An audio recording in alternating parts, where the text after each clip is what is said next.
Good evening, ladies and gentlemen. Welcome to the Mona Library's Open Week and Celebration of Books 2025. The theme for this year is Building Accessible, Inclusive, and Connected Futures.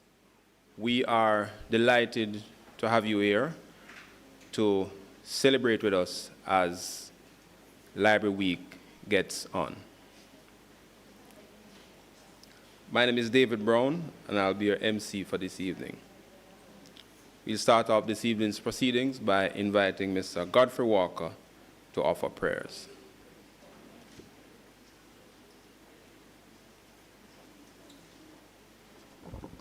Thank you. Could you stand in reverence as we seek the face of God?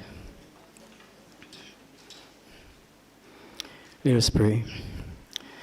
O Father who art in heaven, holy is your name, your kingdom come, Father. Your will be done on earth as it is done in heaven. Indeed, you are splendorous, you are glorious. And we thank you that through your love, you have displayed it in so evident a way by sending your only begotten Son, Jesus, to die for us.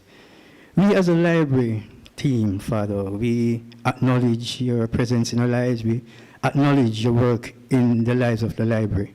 And as we celebrate another year, oh God Almighty, we pray, great God, that this library open week and book launch celebration will be one that brings glory to your name. You have been with us in the past, you have blessed us, you have enabled us to have successful launches, and we expect no different thing this year. So, Father, once more, we invite you in the midst, we invite you in all the proceedings, and we're praying, great God, that we have a wonderful week as we celebrate the library's input into this noble institution, the University of the West Indies, Mona. So, Father, once more, we bless, glorify you, and we honor you, and we ask of you to take full control of all that which will happen this week. These mercies we ask in the name of Jesus. Amen.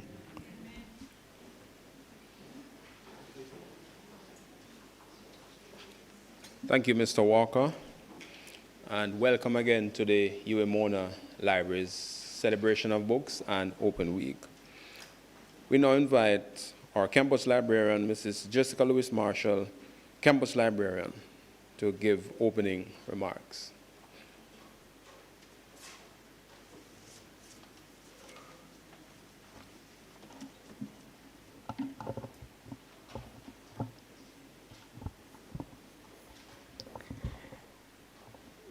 Professor Marvin Reed, deans and heads of departments, our guest speaker, Mrs. Winsome Hudson, esteemed colleagues, authors, friends, good afternoon.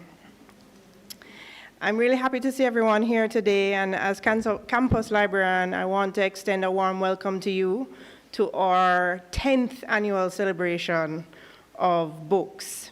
This is actually our signature event for Open Week, and this year we're celebrating underneath the theme, Building Accessible, Inclusive, and Connected Futures.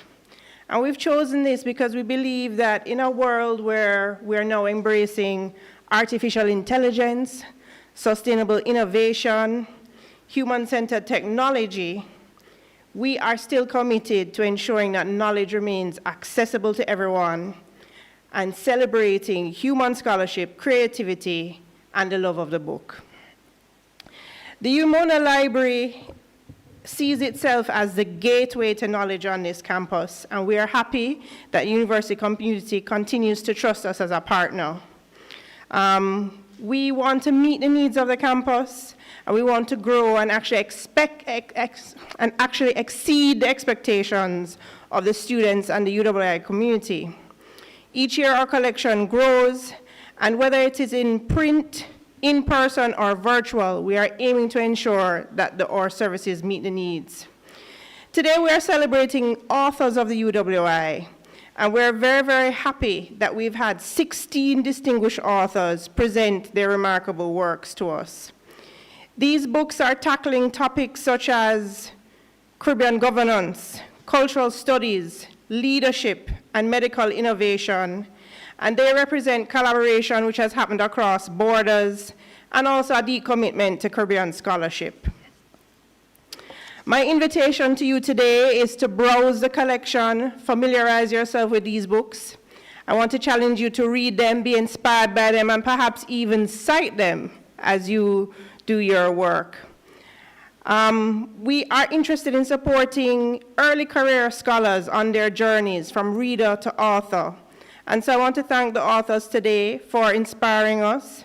And I want to inspire students who might be here thinking that they could possibly write a work and publish it. On behalf of the Mona Library team, I wish you an inspiring celebration of books and a wonderful open week ahead. Thank you and enjoy the celebration. Thank you so much, Mrs. Lewis Marshall.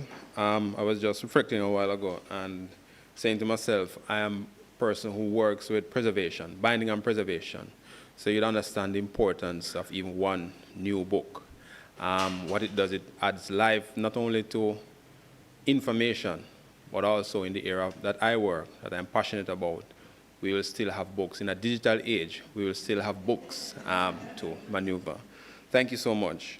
We now invite Director, Office of Research, Innovation and Partnership, Professor Marvin Reed, to bring greetings.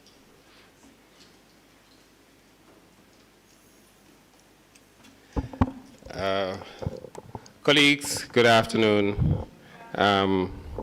So I'm still getting used to this component of the role where I no longer can come to a meeting incognito. I can no longer come to a meeting and stay at the back and you know, just hold a meds. These days when I come, everybody greets me and carry me to the front and put me at some seat. And lo and behold, calls me to make some greetings or make some presentation. Notwithstanding, I'll try. So first, I'd just like to offer a word of apology and regret on behalf of both the principal and my other deputy principal, Dr. Tomlin Paul, who are otherwise engaged. And as I'm saying, when things fall from head, it drop a shoulder, so it drop on my things. But actually, I'm quite honored to be here this evening.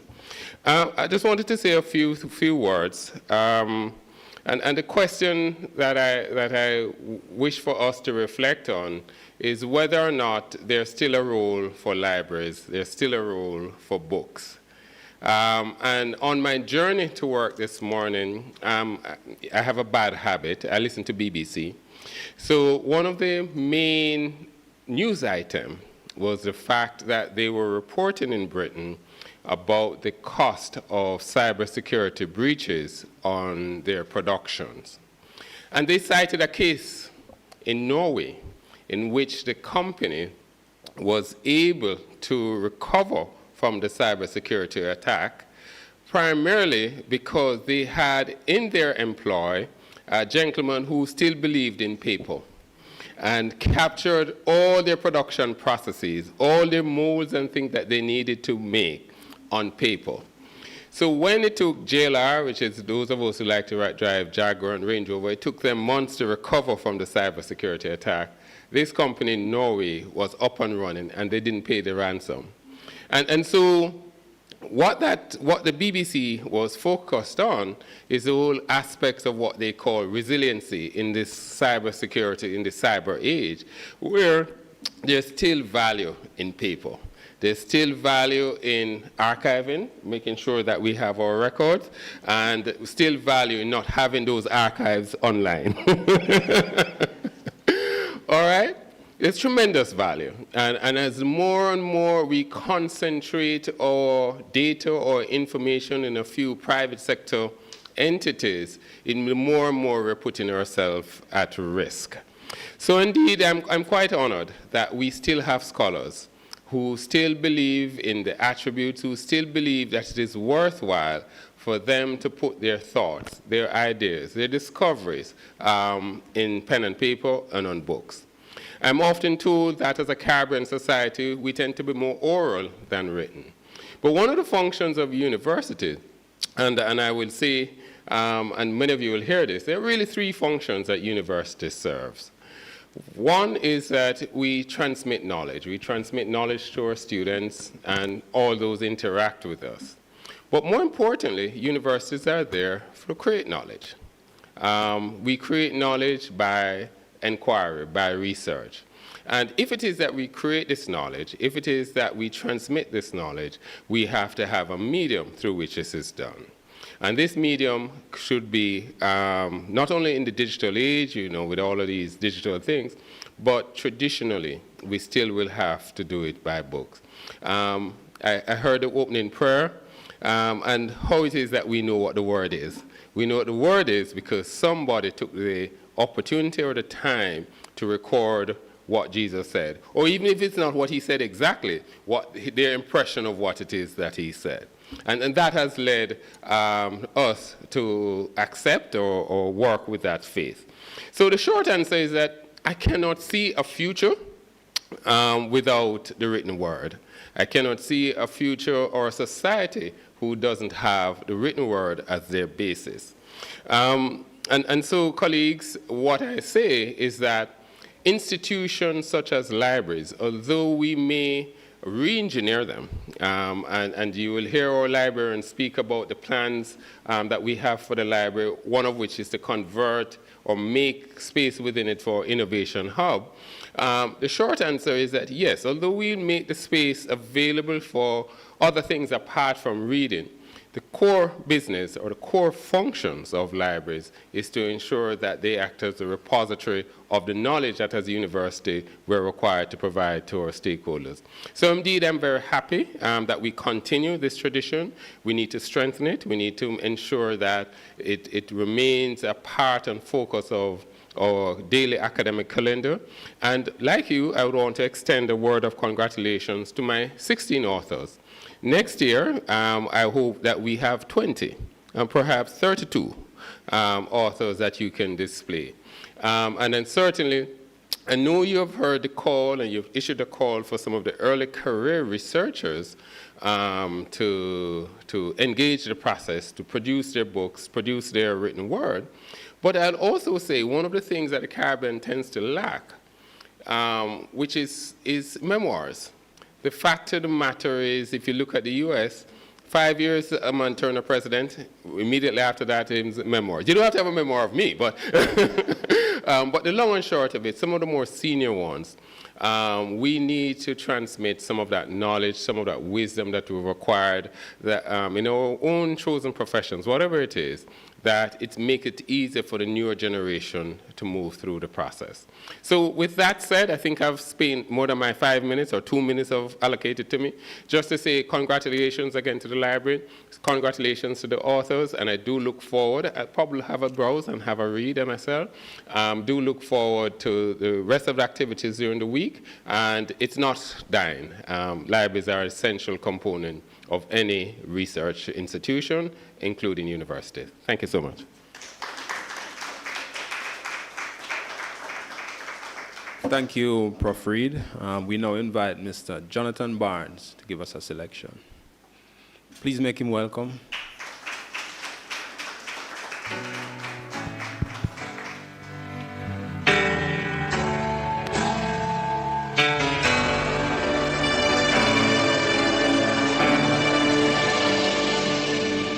Standing at the crossroad of faith and deepest fear, so afraid of failing if you move on from here. The road ahead is steep, but you're not giving up, as God's about to take you to a brand new place of trust. Take a step of faith, it's time to move. Lay aside your fears and watch what God will do. There's victory ahead, but the mountain's not too high. Friend, hold on, 'cause you're about to climb.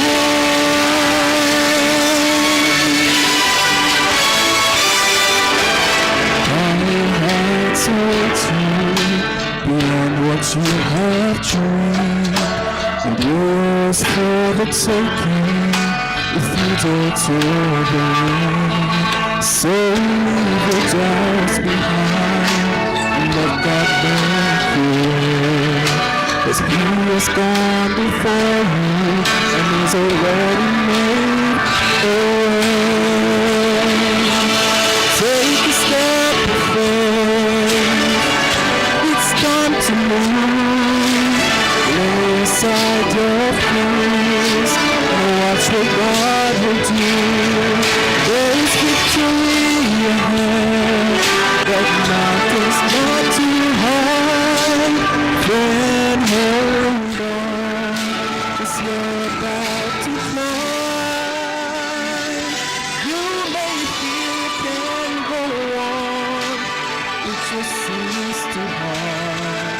But put your hands in Him, He will take you to the start.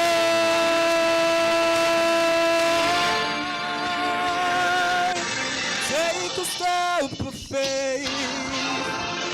It's time to move. Lay aside your fears and watch what God will do. There's victory ahead. That mountain's not too high. Friend, hold on, 'cause you're about to climb. There's victory ahead. That mountain's not too high. Friend, hold on, 'cause you're about to climb.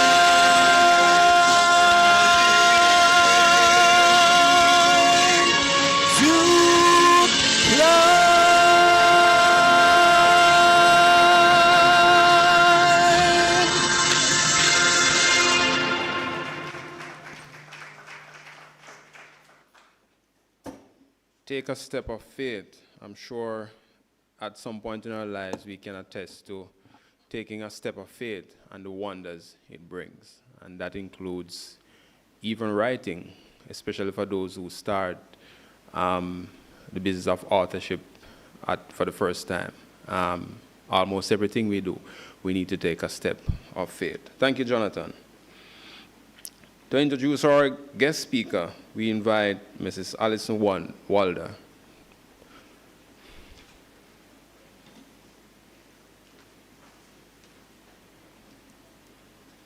All protocols observed. Good afternoon, everyone. Thank you for sharing with us Library Open Week and Celebration of Books 2025.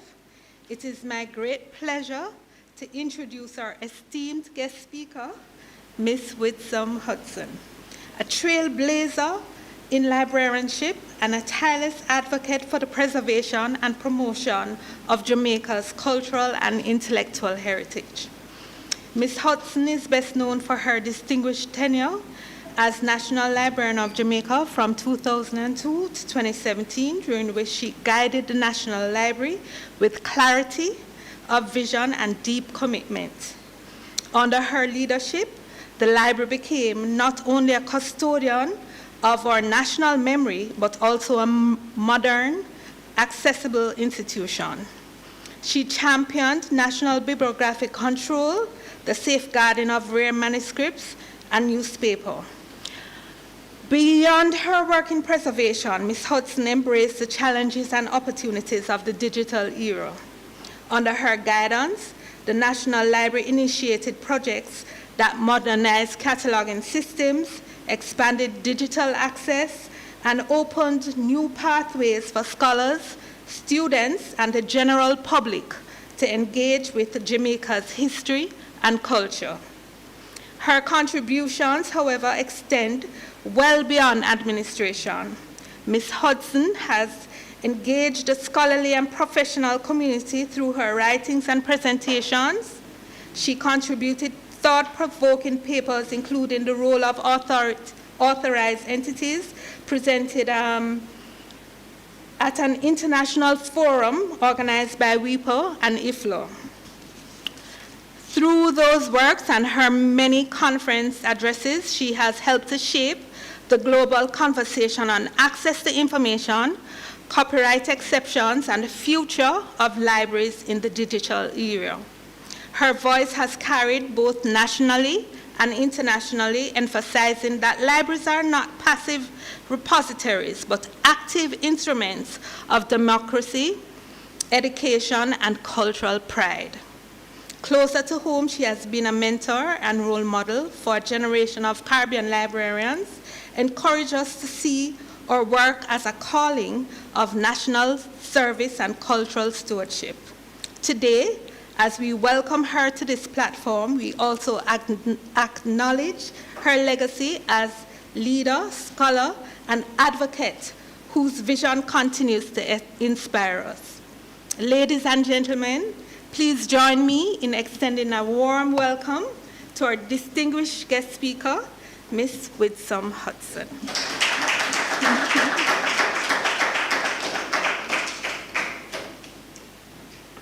Thank you, Ms. Walder, for those kind words. I guess a couple of people from the National Library helped you to put that together. Thank you. Good afternoon, ladies and gentlemen, Professor Reed, Mr. Master of Ceremonies, colleagues, distinguished ladies and gentlemen all. When NLJ alumna, Mrs. Marshall, invited me to give these remarks, I tried to wiggle out of it because I really don't like public speaking, and everybody says that, but for me, truly, I don't. But she reminded me of my passion for connecting people and books, and I also I said yes because I wanted to support and continue to encourage the work that she and her colleagues do here at the university. So here I am. And as we gather for this celebration of Books 2025 and the showcasing of the latest output of the prestigious UWI Press, I want to begin with 3 book-related experiences I had over the past 2 weeks. Experience number 1. I was standing in the ATM line at a bank in Maypen as a street vendor moved up and down the street calling out, "Reading books, reading books." My first snarky thought was, then what else if it's not reading book? But then soon my better mind reminded me that nowadays we have audiobooks, we have ebooks, and that what he was really selling was storybooks and not school books. Anyway, I called him over, and he started telling me, so I asked him, where you get these from? And he said he got them from Kingston Bookshop and started to tell me, asked me if I know about Kingston Bookshop and all. I had my doubts about. But anyway, he was selling them 1 for $300, 3 for $1,000. I bought, they were really badly illustrated, printed in China, and the classic European classic fairy tales, the musicians of Bremen, the emperors, and the little match girl. Anyway, I bought the 3 for $1,000, and I plan to give them to the basic school near me. My second experience is that 3 days later, I was in Negril for the younger son's wedding, and with friends from overseas who have come to expect that they will get the latest Caribbean work from me, usually fiction, when they visit. But I had been too busy to get to Kingston, and there is not one bookshop in Maypen which sells books other than textbooks. But hope against hope, I hope that maybe when I got to Negril, I could get a copy of House for Miss Pauline, especially because one of my friends went to school with the author. So I am in Negril, and I pop into the gift shop of the hotel they are staying, really nice gift shop. But the books are only large coffee table picture books at exorbitant prices. At another location, my spirits were lifted when I spied through the gift shop door a shelf of books, regular looking books. And so I pushed myself through the door, loudly announcing, finally a gift shop with books, only to discover that those books were a collection for guests, borrow one and leave one. My third experience, my last morning in Negril, I got up early and took my book to go over to sit overlooking the sea. It was a villa, and at that time only the guardsman and I, or just the 2 of us, were up. I said good morning to him. We exchanged good morning, and he looked at me and said, I saw a book in my hand because I was going to sit, enjoy the early morning peace and quiet and read my book. He saw the book in my hand and he said, so you're going to read the Bible? It wasn't the Bible I had in my hands, folks. And I think there in those experiences are lessons for us book people to ponder. This celebration of books, Mrs. Marshall, is providentially on the heels of the tabling of the National Policy for Culture, Entertainment, and the Creative Economy 2025-2035. The document came to hand as I was preparing this presentation, and my first dip into it was by way of Control F for the words books, universities, libraries, publishing, literary. There are 2 references to publishing, and in the context of book publishing as being a player in the entertainment industry. There are 9 references to libraries when you search for both the singular and the plural, and in the context of culture, heritage, preservation. There are 8 references to the UE, and some of them are in footnotes, and 11 references to the word literary, one of which says, quote, "These literary arts have not traditionally been recognized as high income generating activities, and as a result have not received sufficient investment or financial support to enable practitioners to fully commit to their artistic development. The policy aims to strengthen these under-resourced areas through partnerships, scholarships, and promotional initiatives," end of quote. I urge all of you to take a close look at the document, be optimistic about this one more policy, and not to be shy to demand what the policy promises our communities. The celebration of books, Mrs. Marshall, and everyone, as you may know, is coincidentally during Legal Deposit Month, being celebrated by the National Library of Jamaica. And as you may know, the Legal Deposit Act came into being in 2004 during Heritage Week. That date was deliberate, as the chief purpose of the Legal Deposit Act is to enable a repository of our intellectual heritage as published.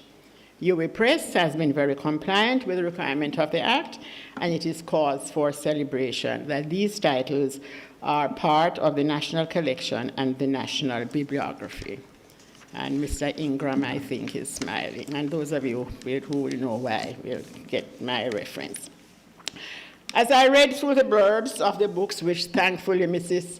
Calorine Smith runs, I knew her Smith, I'm still trying to get used to her last name. She sent the blurbs to me. And as I browsed through them, I am in some disagreement with Francis Bacon, who famously said, quote, "Some books are to be tasted, so others to be swallowed, and some few to be chewed and digested," end of quote. While that may be true of many books, not so of these. Each of these titles offers something to taste, chew, swallow, or digest. All of them offer something to both the clergy and the laity. The connection between ganja and intellectual property is intriguing, and the good God above knows that as a region we need to think and rethink our approaches to governance both at the institutional and policy levels.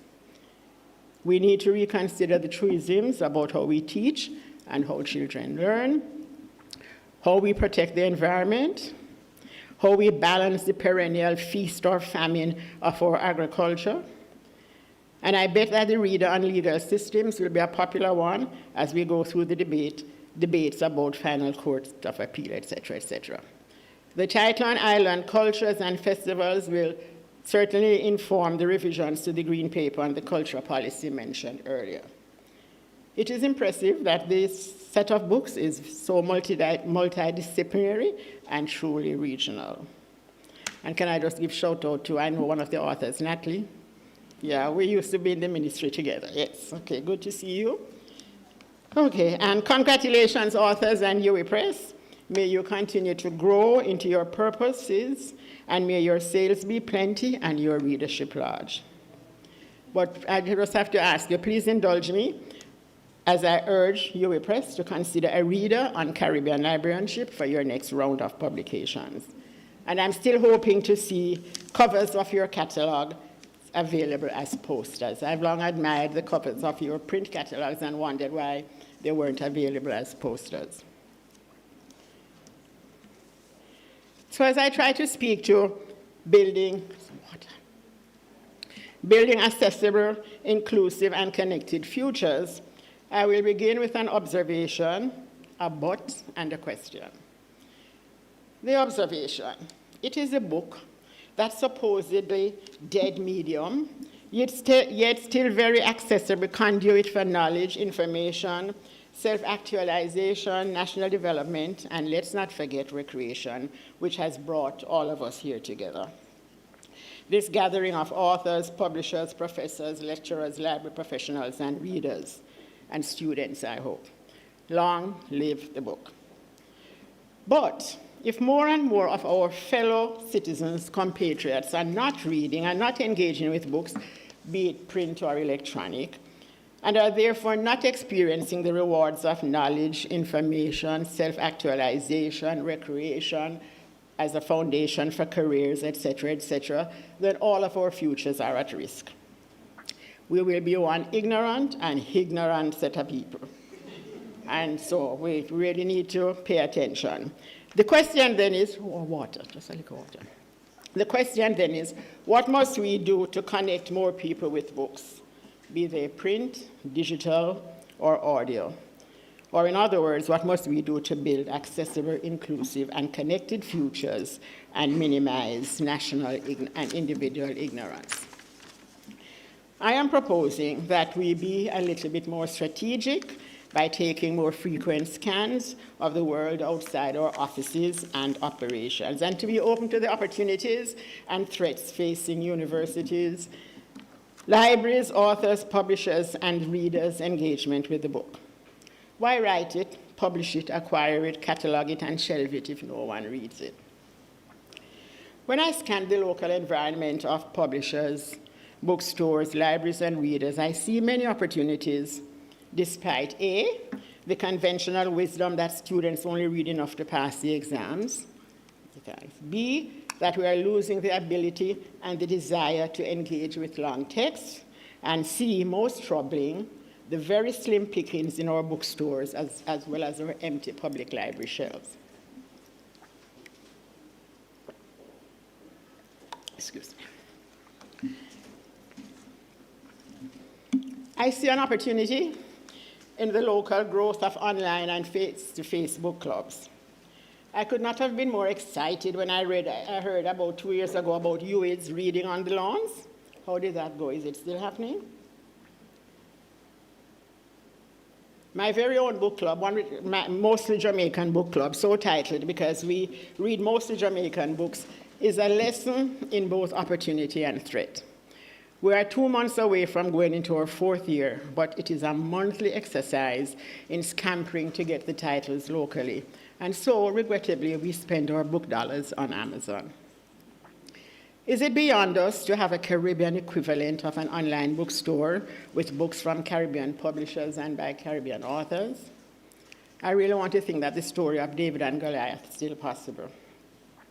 I refuse to believe that a country with 77 years' worth of graduates from this university alone really stopped reading and buying books after they got the degree. I'm therefore proposing to UWI Press a quarterly book club of books from your catalog over the years. It's not normally what university presses do, but these are not normal times. Has anyone here seen the South Florida PBS program Between the Covers, which is a television program where they discuss books weekly? And you have UWI TV, and the library is the perfect stage to set this up. So here's a proposal to help advance more reading, more uptake of our creative works. The second strategic proposal is to gather the evidence to support our claims for the essential value of books, be they print or digital, to the university as an organization, the value to the university library, to the academic staff and students, and dare I say, maybe to the university's surrounding geographic communities. Where are our studies on the return on investment in libraries? This university is a perfect entity to undertake such a study. And although I'm speaking mostly to an academic university audience, the situation impels us to also consider the evidence from the school and public library communities as well, because we are all connected. Consider that if more young people had engaged more with the public and school library before university, your life as university administrators and lecturers might have been a little bit less difficult. A number of studies exist on literacy or lack of literacy levels, but where are the studies on the reading habits and reading needs of adult Jamaicans across all educational and income levels? There is a study, the 2014 Jamaica Library Service baseline study, which was done by the Center for Leadership and Governance here, provides some rich data regarding reading, but it was more in the context of using technology to empower individuals and communities in the actual public library space. I may as well use this opportunity to air one of my pet peeves, or to air, it's more a pet theory. Just indulge me for a moment. The public library needs to read the room, needs to act on the glaring evidence that its reference information desks have become obsolete as information seekers, rightly or wrongly, rely more and more on Google and its offsprings. But in that fact lies an opportunity for maximizing reading-related programs. Instead of the reference database, maybe Libby, I don't know how many of you are familiar with Libby, but it's an e-portal that public libraries in the up north offer to their users, where they can borrow e-books as well as books in print books. I refuse to accept that this is a society which thinks that spending money for reading books is not a priority. The third strategic action is to ensure that we have the skills to create and support accessible and inclusive libraries. From where I sit, I must commend the library-led initiatives to connect students with information resources, print and digital. And I was intrigued by a notice that flashed across one of my social media apps calling attention to a workshop coming up to use a tool called Voyant, is that what you said, to analyze long text. So it is apparent that in this library business, learning and innovation to enable accessibility and availability never cease. I have a related proposal, and I'm glad to see the head of the DLIE here. My related proposal is that the DLIS and the DLIE partner to train their students to develop and deliver creative book-related programming in libraries, bookstores, and through social media and mass media. Because, ladies and gentlemen, reading is not for children only. But one thing I'm absolutely sure of, no doubt that children who see adults read. So we need to get all the adults, we need to step up our game on that. And when I say reading, though, I'm not only talking about reading, storybook reading, okay? These are not stories, but we need to put them on our reading list, so to speak. One last strategy for ensuring our connected and vibrant futures. Collaboration that is formal, ongoing, and sustainable. One hand can't clap. And if the gleaner and the observer can be talking about collaborating on common printing and distributing logistics services, so can we. So can we collaborate on the issues common to publishers, academic staff, libraries, students, readers, bookstores. Of all the recommendations I've made so far, though, this recommendation is overarching and is foundation for our connected futures. Collaboration will bring together the multiple rather than silo perspectives and the competencies to find long-lasting solutions to make those of us in this book business and library business pull out our hair. We must collaboratively create the organizational structures and systems to get more people engaging with books printed by UA Press. But while I say that, I'm equally cognizant of the fact that we have been there before. There is, I'm not sure, Book Development Council. There is JAWS. There was the Observer, Book Awards, etc., etc. So many attempts at collaboration rise and fall.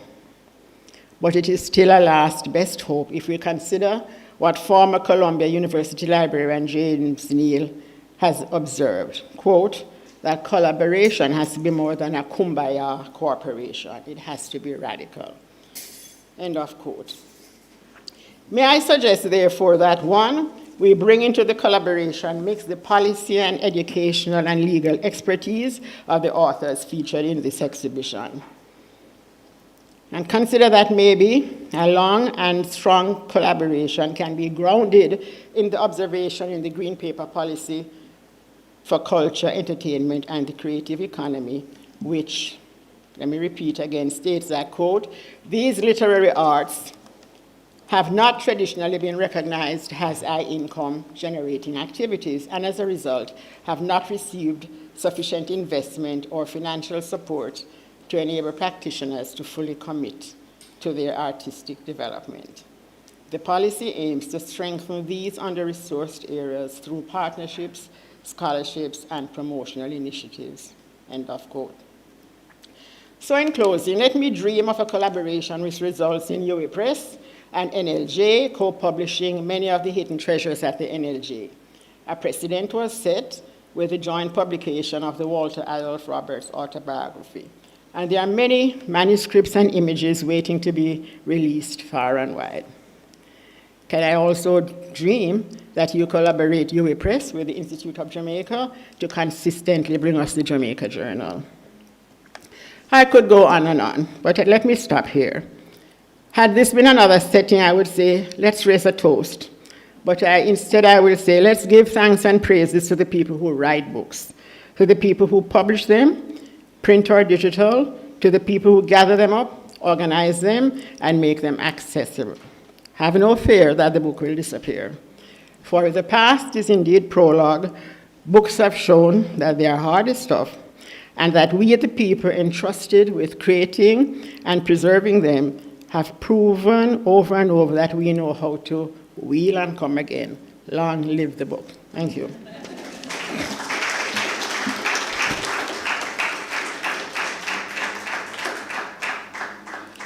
Thank you so much, Ms. Hudson. I was just there reflecting, because I've been around the block a few times. I've been around quite a while. And I remember in school days when we go to school, and we go to the library. You basically go to the library to learn to read and keep quiet. And when I came here, many, many years ago, because you may guess my age, but many, many years ago, based on my observation, I know that we always had academic libraries, but I remember the days when the reference librarian was there to help students, and we as staff would help students to find the book, to locate the book, to check them out. But it seems a total different thing now, because everybody has information, and librarians have to be there now to help them to understand how to use the information. So we talk about credible sources, and we talk about sources that are not credible. So you come in the library, or wherever you go on the system, the computer, everywhere you go, and you type in one phrase or one question, and a myriad of information comes up. And sometimes, I think there's a term, information overload, that's what it is. So you get information to the point where you're confused. And library and librarianship is alive. And I want to thank you, Ms. Hudson. A former campus librarian in this very room gave, I think it's probably a quote or something. It said, "Librarians don't retire, they are shelved." and you're a testament to that. Permit me to welcome Pro Vice Chancellor, Professor Canute Thompson, who just joined us. We now invite Ms. Tracy Ann Ricketts to make a presentation to our guest speaker.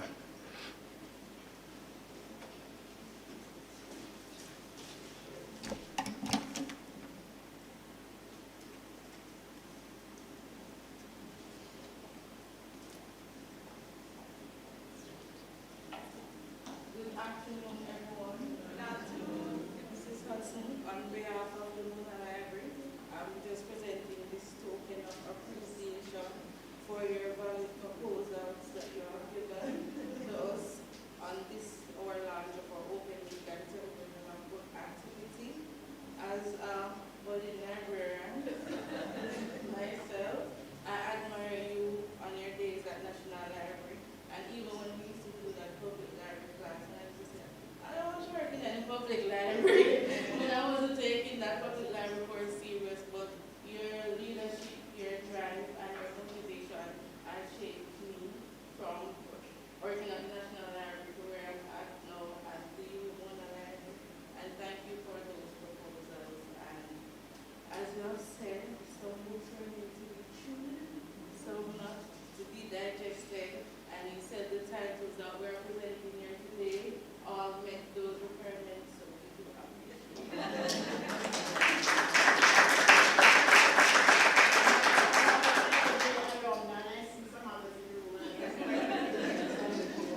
Thank you. Thanks again. I was just wondering, sometimes as librarians, Miss Hudson, which is the stronger, teacher or librarian? Kind of look like you teach a whole lot of people. Thanks again, and thanks, Ms. Ricketts. We'll now have the introduction of our authors, and we now invite Ms. Karen Edwards to make that.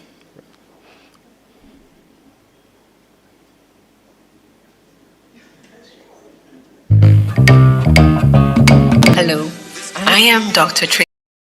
I'm honored to introduce Public Policy Making, Gender and Human Security in the Caribbean, a new book co-edited with my colleague, Dr. Deborah McPhee. This volume brings together a diverse group of contributors, from leading scholars to community workers and activists. It highlights the importance of grassroots partnerships, and it shows how knowledge created in communities is central to addressing issues of gender and human security. The range of perspectives demonstrates that Caribbean policymaking is most powerful when it includes those on the front lines. Covering themes from climate resilience and migration to violence and economic justice, this book reflects both rigorous scholarship and lived experience. We see it as a resource for policymakers, researchers, and advocates committed to more inclusive and just futures in the Caribbean and beyond. Greetings.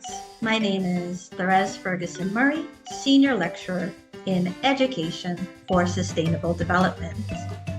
And I am Sharon Bramwell Layla, Senior Lecturer in Science Education. And we are pleased to share with you about our edited collection entitled Environmental and Sustainability Education, ESE, in the English-speaking Caribbean. The collection offers readers various perspectives, experiences, and exemplars from a range of work focused on ESE in the English-speaking region. The nations of the region share particular geographic and socioeconomic characteristics that make these countries vulnerable to environmental hazards, economic challenges, and social instability. Consequently, responsive ESE is needed to address these issues through knowledge enhancement, attitudinal change, skills development, and behavior change. With contributions from countries such as Barbados, Belize, Guyana, Jamaica, St. Lucia, and Trinidad and Tobago, readers can engage with work about the use of the arts in ESE, faith-based ESE, ESE pedagogy, teacher education, values education, and progress evaluation. The insights from the volume are useful for educators, policymakers, scholars, and advanced students of ESE, as well as anyone interested in fostering planetary sustainability. It was originally published as a special issue of the journal Environmental Education Research. We do hope that you enjoy engaging with the material.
So thank you. So there it is. We have 16 authors this year with 9 publications, and these books will be on display in the Mona Library's catalog hall throughout the rest of this semester going into next year. So whenever you get a chance, come on in and take a look at them. And once again, thank you, authors, for your publications. Continue writing. The library is here to partner with you as we always do. Congratulations again. Thank you.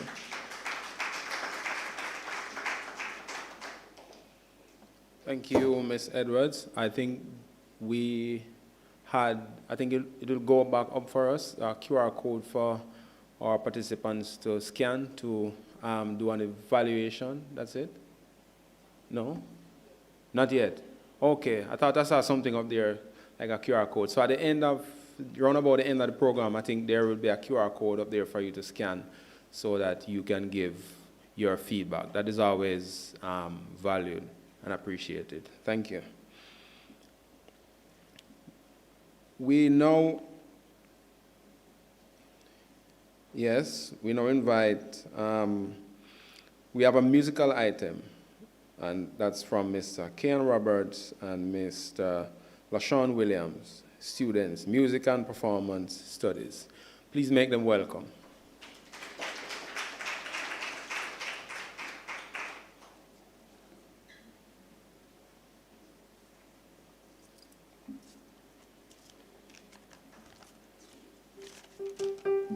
So this afternoon, Lashan and I are delighted to bless you with a medley of 2 classical pieces, Heal the World and What a Wonderful World.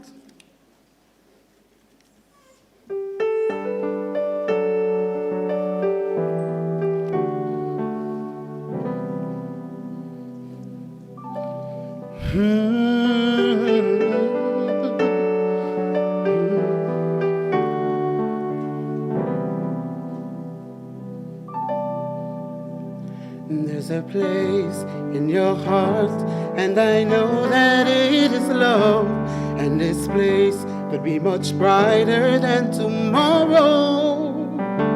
And if you really try, you find there's no need to cry. In this place, you feel there's no hurt, no sorrow. And there are ways to get there. If you care enough for the living, make a little space, make a better place. Heal the world, make it a better place for you and for me and the entire human race. There are people dying. If you care enough for the living, make a little space for you and for me.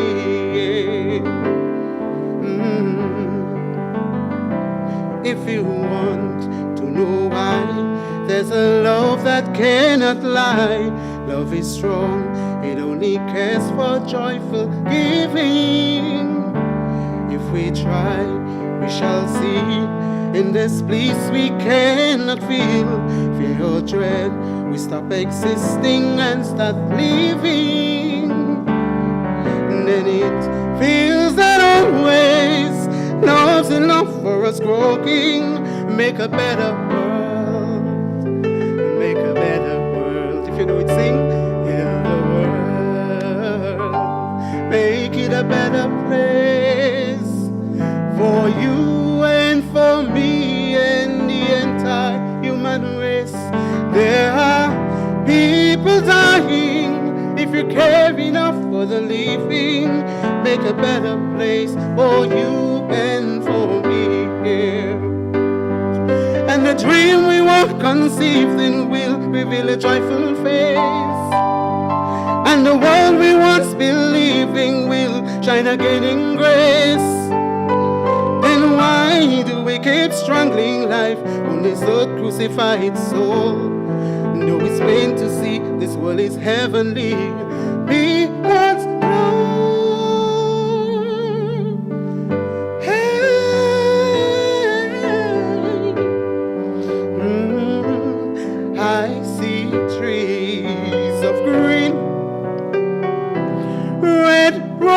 too.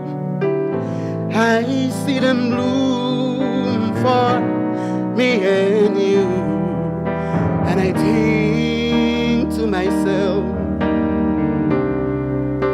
what a wonderful world.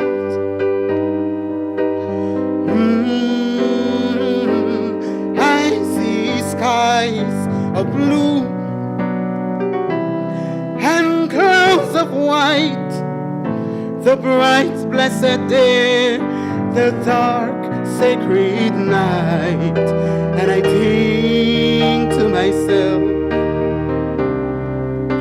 what a wonderful world.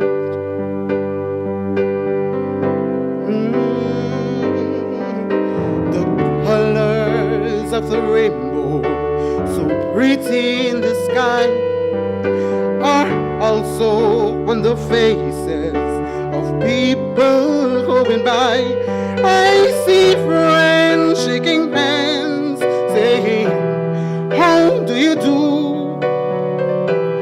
They're really saying, I love you. I hear babies cry.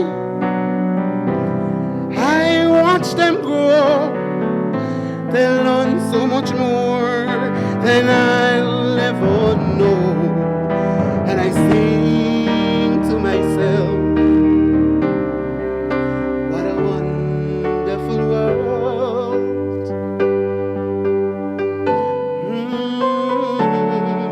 Yes, I think to myself, what a wonderful world. Thank you.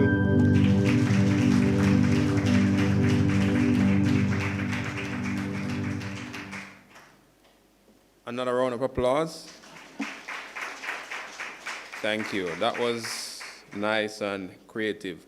I want to use this opportunity to welcome those that are joining us online. I understand we have an online presence. Welcome, and we're glad to have you as well. I also want to acknowledge Dr. Paulette Carr, who started, I think, in 2015, our first preservation of books, celebration of books, Library Open Week. I remember when she came, I think we used to refer to her as the Think Big Librarian, because I think that's one of the things that she came with. And I am really encouraged when we have people around us that are creative, because it seems there's so much value around us. And sometimes when we get somebody from outside, she wasn't really new, but she went away and came back, and she came back with some of the vision. And I'm sure Mrs. Jessica Lewis Marshall has some new vision herself for us. So we are prepared, and we brace ourselves. Thank you, and thanks again to Dr. Carr for those innovations. We now invite Pro Vice Chancellor, Office of Board of Undergraduate Studies, Professor Canu Thompson, to give response on behalf of the authors. Please make him welcome.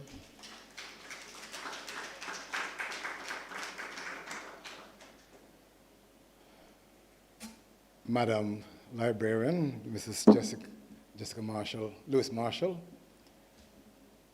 Professor Marvin Reed, Director of the Office of Research and Innovation and Partnerships. My apologies, Chair, deference to you as the first reference.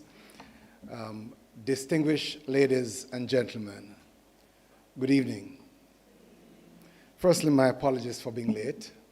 I had this event down for 4 p.m. Grateful to the sister who called me to tell me that the function has begun. And I thank you for your graciousness in allowing me to join late.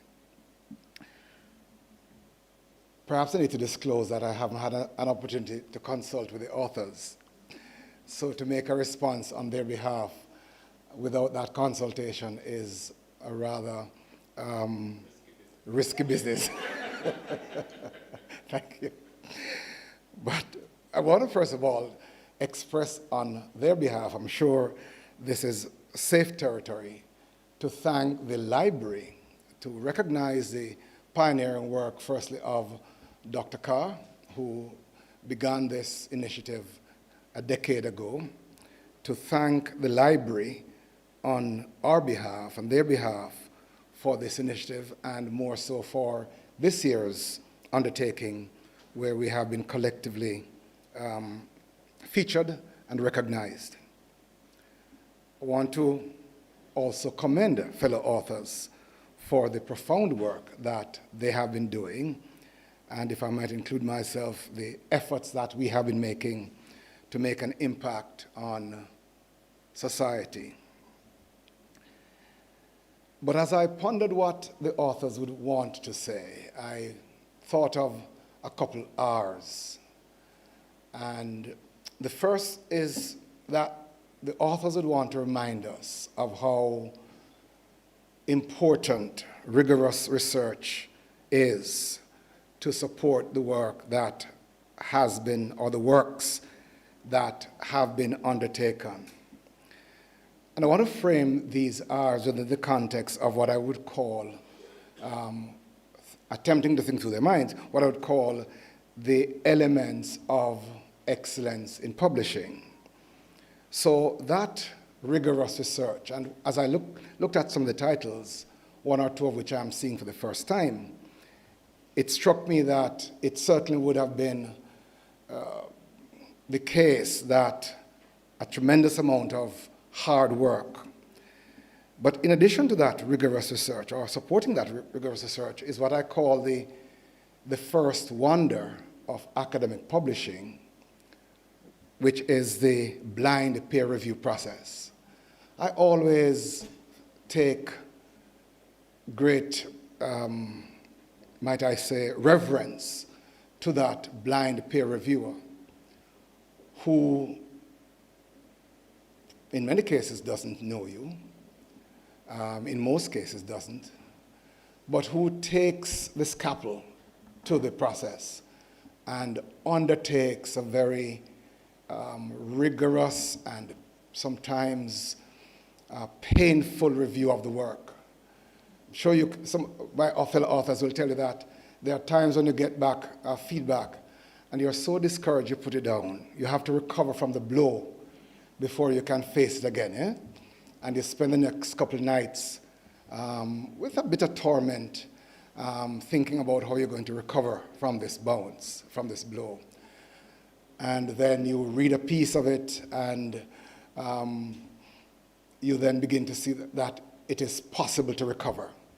So I want to let you know that these authors are people who have been battered and bruised by the peer review process, but remain strong. And they want to, I'm sure some of you in here have reviewed the works of others, and commendations to you and thanks on behalf of the authors.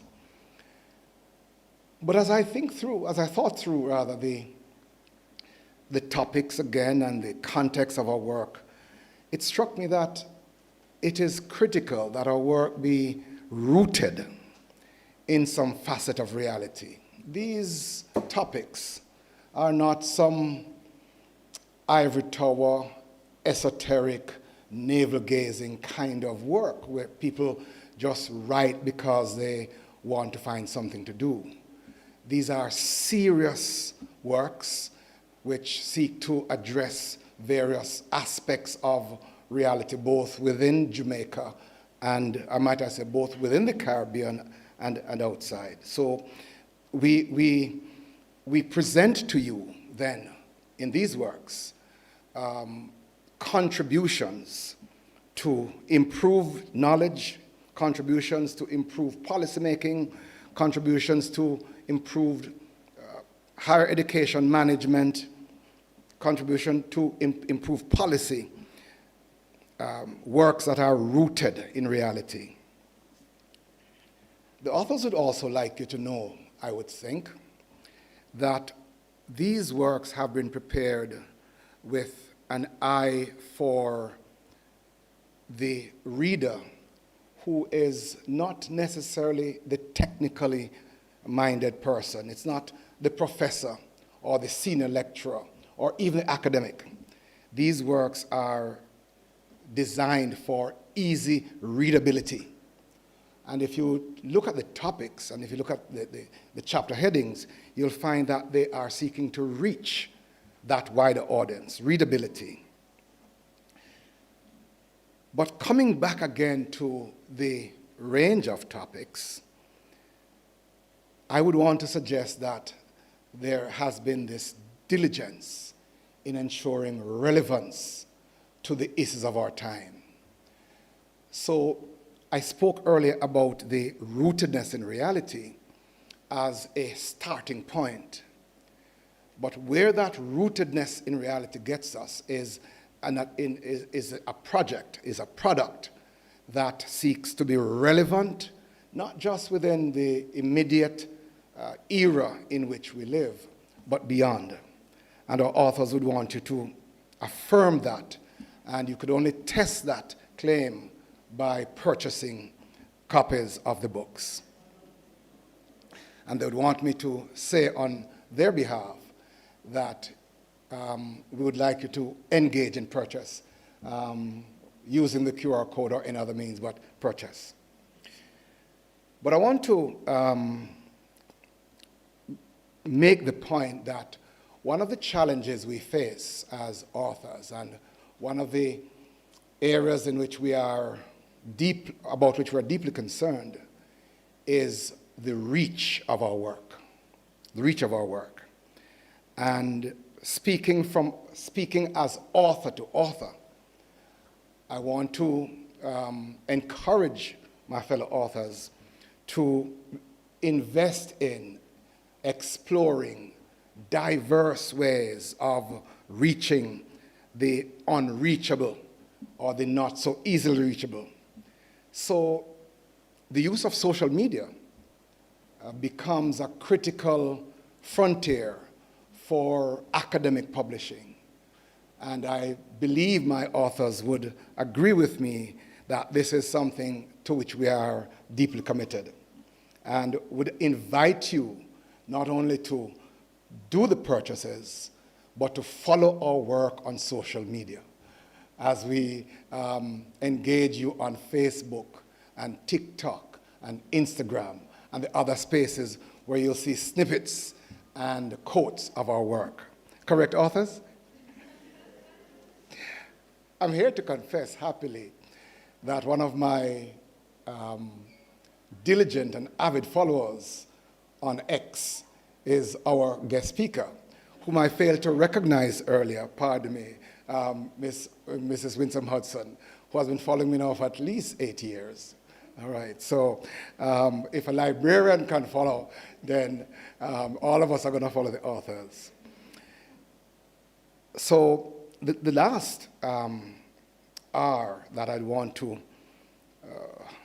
reference as we seek to share our thanks to you and to celebrate this moment is that the value, it is a long-standing tradition and principle in academic publishing that the ultimate value of our work is to be found in making new or unique contributions to knowledge or interpretations of existing knowledge. And I dare say on behalf of my fellow authors that we make the claim that these works, which have undergone which are the beneficiaries of rigorous research, which sought to engage in a rooted way facets of reality, written in easily readable form, constructing theories and perspectives that are relevant, and which, by virtue of that relevance, are capable of reaching wider audiences. These works are to be recognized as making useful, new, unique contributions to knowledge and providing powerful and persuasive interpretations of existing knowledge. So on their behalf, I thank you.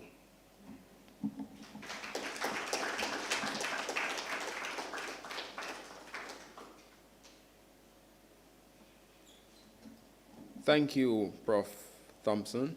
While he was giving his response, I heard when he was encouraging us to purchase the books.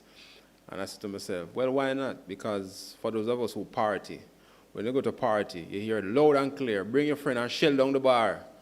Well, we're inviting you to shell down the book, shell down the shelves with the books. So we're inviting you to purchase. We invite, I think we have a small token for Miss Cheryl Cater Folks. Let's invite her. She have some presentation for authors, I think. Cheryl? Good afternoon, everyone. Professor Thompson, the Mona Library is extremely grateful to you for taking the time out of your extremely schedule to give the response on behalf of the authors. We just want to thank you again for being here, and we just want to give you this token that we hope that you will enjoy.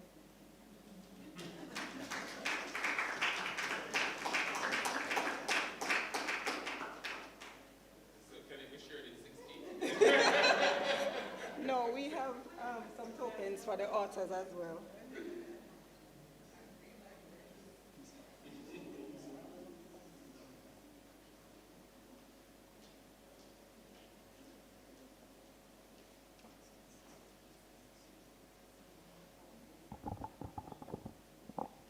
Professor Thompson and your co-author.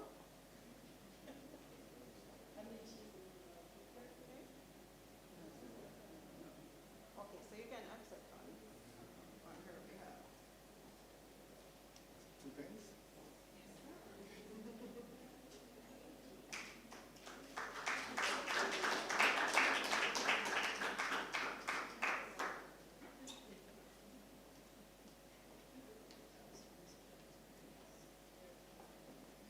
Dr. Ferguson.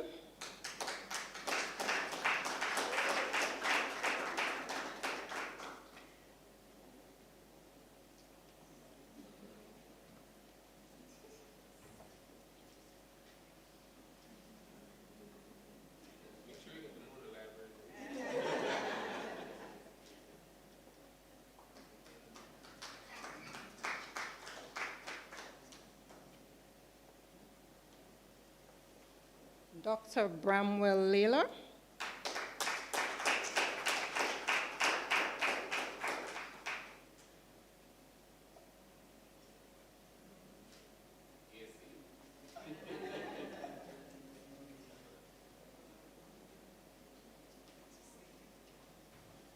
Dr. Cortese.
Professor Roof.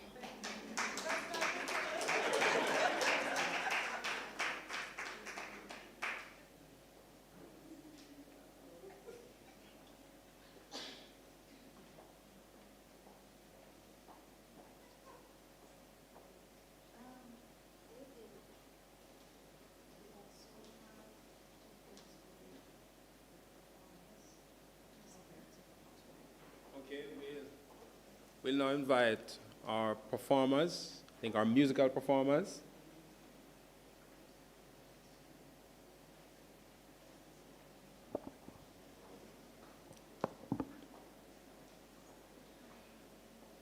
Yes, that's Keon and Lashawn.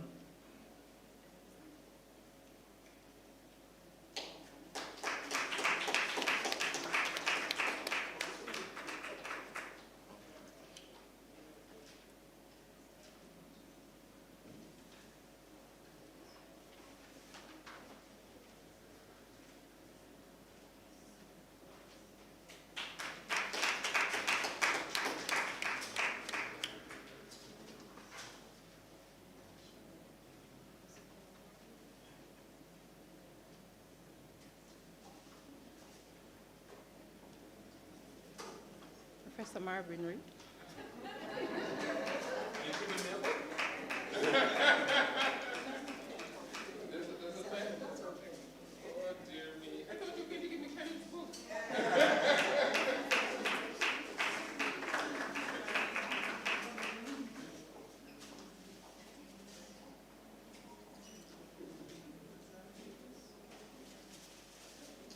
Thanks again, Mrs. Cato Folks, and thanks again to our authors. Those are just small tokens of our appreciation and love for your artistic work. Thank you.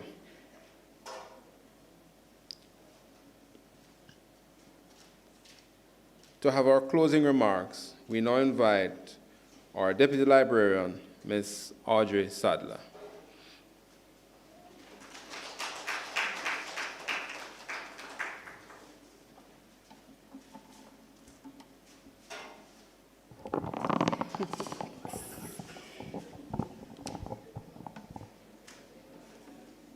Chair, Professor Marvin Reed, PVC Professor Canute Thompson, Deans and Heads of Departments, Mrs. Jessica Lewis Marshall, our Campus Librarian, Mrs. Widsom Hudson, who has left us, our distinguished authors, specially invited guests, and members of the university community, good afternoon all.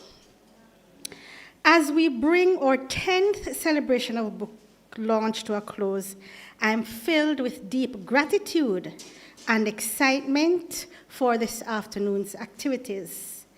Today, we have reaffirmed our enduring commitment to the transformative power of literature and the pivotal role our library plays in the intellectual and cultural life of the University of the West Indies and the wider community.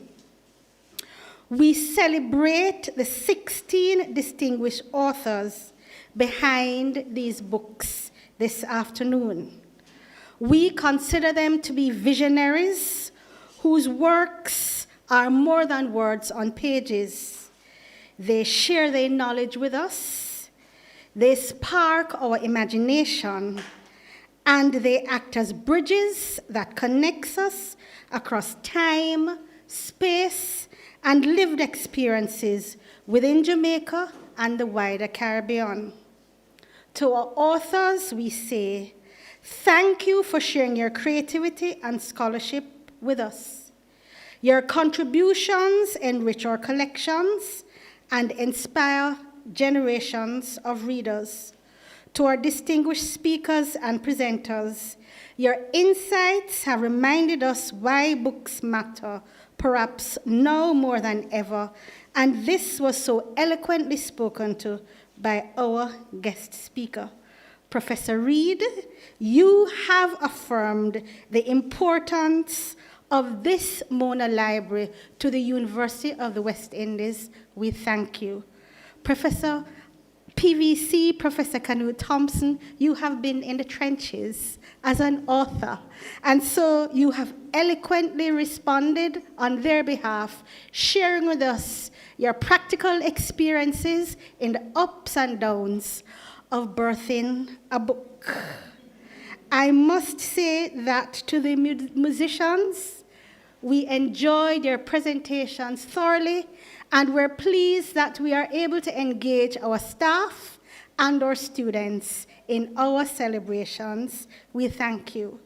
To the UWI Mona Library team, your dedication and tireless efforts have made this celebration possible. You are the stewards of knowledge and the facilitators of discovery. We thank you. To our students, our faculty, our staff, and community members, you are the heartbeat of this library. Your curiosity and scholarship give meaningful to our existence, to what we do. And so, as we continue the celebration of books, I encourage you all to read widely, engage deeply, and to create stories that will resonate for generations to come. Let us carry forward this tradition with a spirit of learning, connection, and joy. We look forward to welcoming you again next year as we celebrate both new and returning authors. And might I say that the library will join you next year as we have co-authored a book, and so we will be celebrating with you.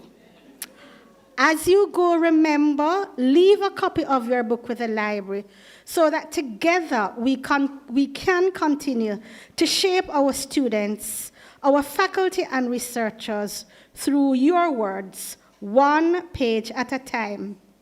And in closing, I end with a quote from Charlie and the Chocolate Factory by Roald Dahl, who said, "So please, oh please, we beg, we pray, go throw your TV set away, and in its place you can install a lovely bookshelf on the wall." I now invite you all to view the exhibition, to engage with our authors, and to refresh yourselves. Thank you, and see you next year.